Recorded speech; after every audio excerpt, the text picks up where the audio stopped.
I'm Colton. I'm Matthew. I'm Matthew. So our first question we want to start out with in our LitCast is, how does the theocracy in the Crucible influence the book? I think the theocracy means the church and state are one, and the religion is strict and causes many people in this book to make mistakes and have a chance to end up dead. Yeah, I agree with that. I think that it sort of causes fear in people. So when you're like not as religious, you're kind of fearful of being accused because of this theocratic government. Yeah. To add to that, I think it like causes people to like make mistakes, and their consequences are like harsher in a way.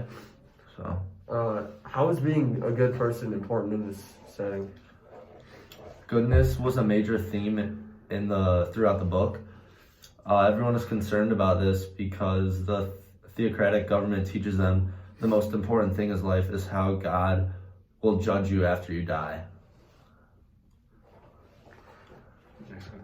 Yep. Next question. How is Abigail Williams a threat to the community in Colton? What do you think about that? I think she's selfless, and then she always causes problems wherever she goes. And she always saw the yellow bird, which meant a witch was near, and she always lied, and it caught up to her later in the story. What's the consequence of her lying? I feel like it varies in a way because sometimes it can be, especially with the government, it can be like more strict, but depending on what you do, like as we saw later in the book, it just kind of depends, I feel like. But I feel like in the stuff she did... Yeah, I feel like with John Proctor, she kind of manipulated. Yeah, but I feel like because of that, she could have been like potentially hung or like killed because of that, but I don't know.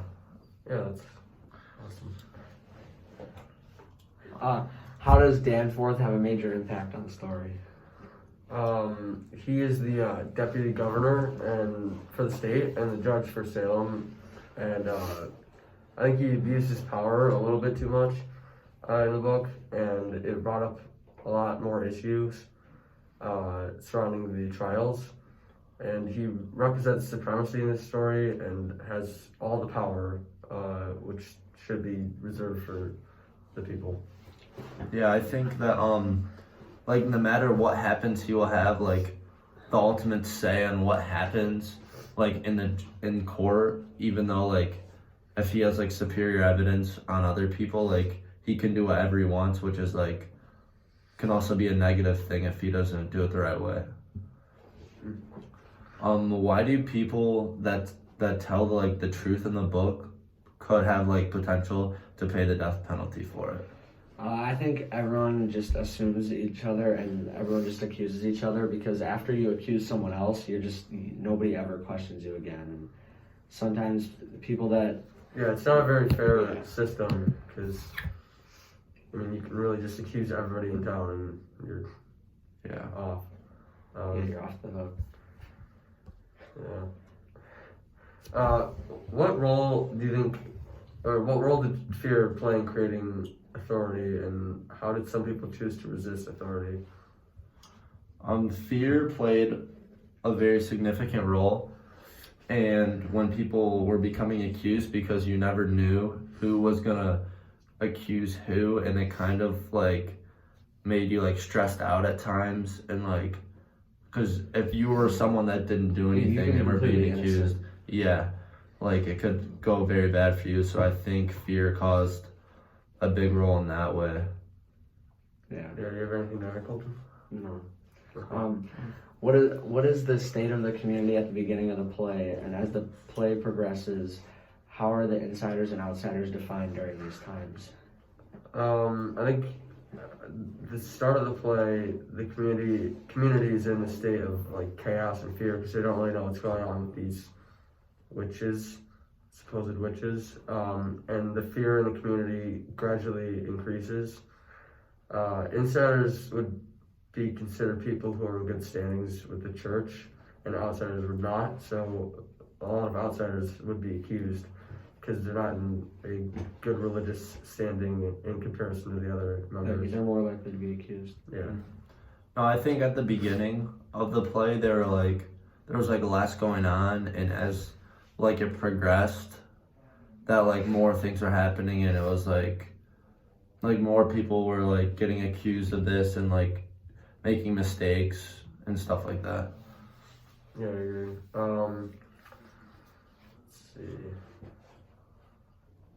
What do we learn about John Proctor as we progress in the story? I think Proctor kind of redeems himself and provides a final denunciation of the witch trials in his final act. And I think he makes many mistakes, but he kind of proved himself at the end by showing his true colors to the audience. Yeah, I think like at the beginning, because we didn't know like what to think of him, and then as we saw in the end that like he gave up everything because they they took Elizabeth away from him. So it kind of like shows that like when everything goes bad, that like he actually is like a good person. Yeah, I think his ego kind of got the better of him in the beginning, but then he kind of saved him at the end there when he chose not to confess. How do you guys think being a good person is important in this setting?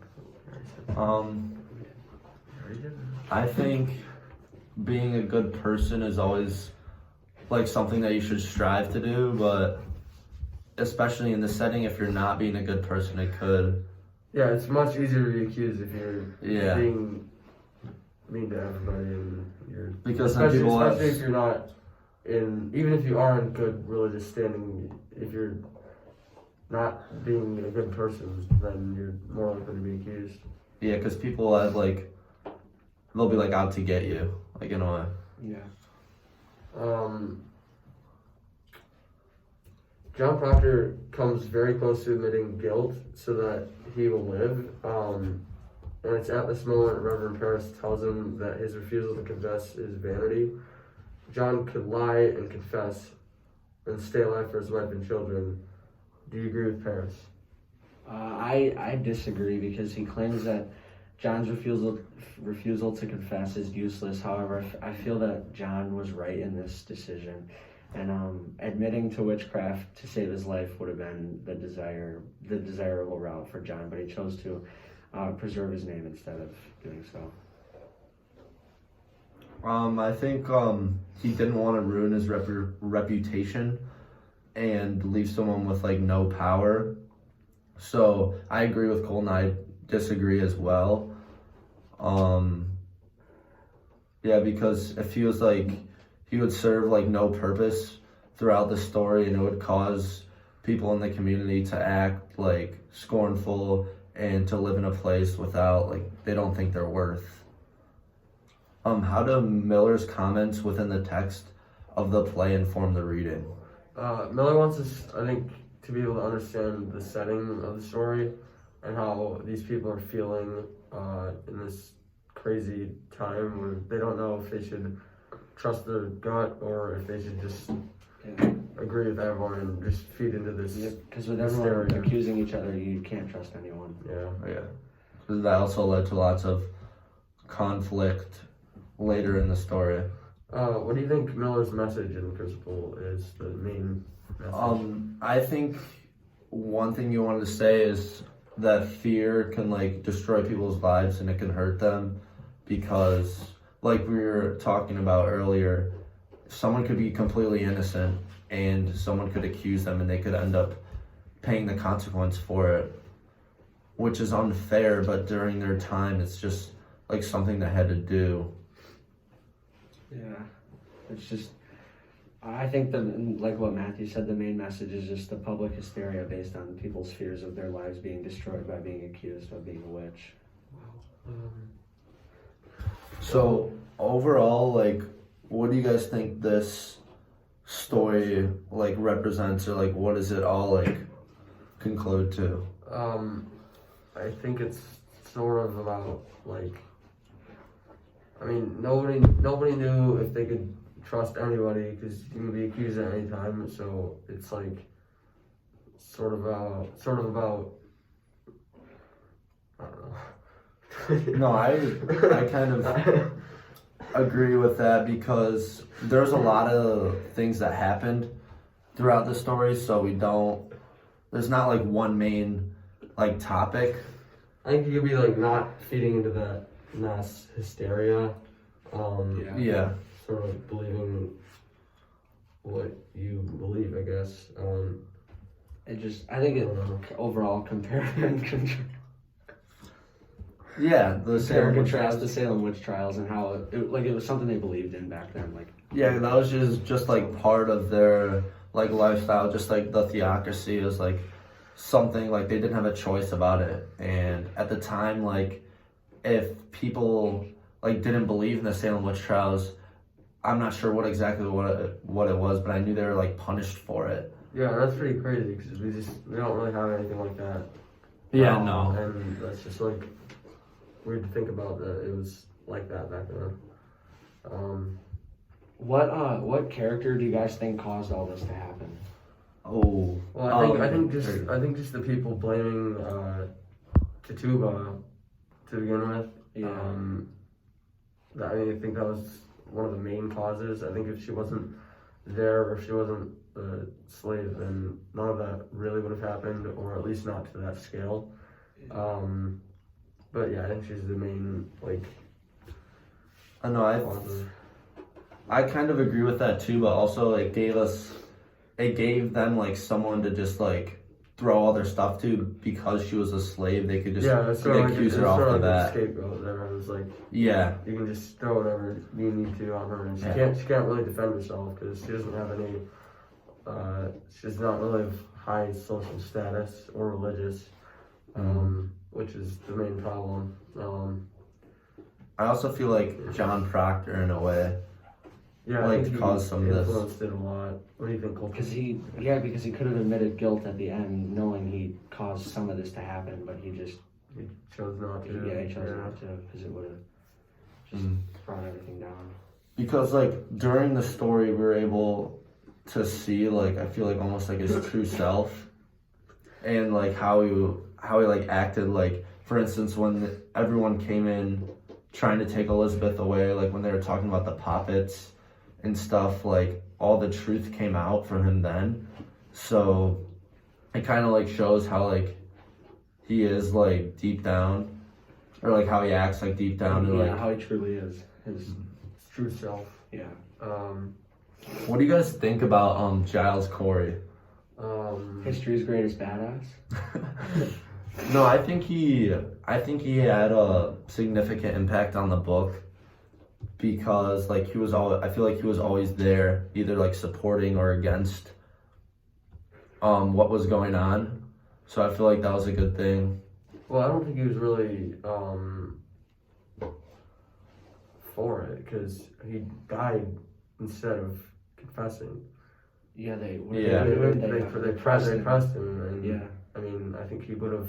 I think if he was for it, he would have probably he would have confessed confessed instead of letting himself suffer like that. But Yeah, that's true. That's true. Yeah, and even when he was being pressed, he didn't mention anything about it. He just he told him to keep adding more rocks. Yeah. Wow. Yeah, no, I makes sense. I can see like your point of view. Yeah. Word. So, what do you guys think about like the characters and like how they developed like throughout the story? Like, do we think it was good or? I think Abigail was mostly kind of selfish throughout. I don't think she changed that much. She kind of caused a problem wherever she went. Yeah, that's pretty much. And then got other people involved in her problems too. Yeah, I think John Proctor changed a little bit. I mean, just in him agreeing to confess and then going back on it. I just feel like all of them changed in their own ways. Yeah. Everything that happened to. I feel like overall it was pretty good though. Yeah, I agree. Yeah. What would you guys review this book as? Did you guys like the book or? I did like it. I like the format of it, kind of. Yeah, if I had to go like 1 to 10, I'd probably give like a 8. I give it like a 7. Yeah. Yeah. No, I liked like the lines and stuff. It made it like more interesting. Like when It was, say, like, it was John easier. popped It was it on. easier to comprehend. It was easier to Yeah. comprehend. What Yeah, they true, were- true, What true. was happening? Yeah, I I think the give it a acts solid 7. The acts made it easier for us to understand what was happening with everyone in the story. So Yeah, true, Yeah. true. Alright, well, this concludes our LitCast. Hope you guys enjoyed.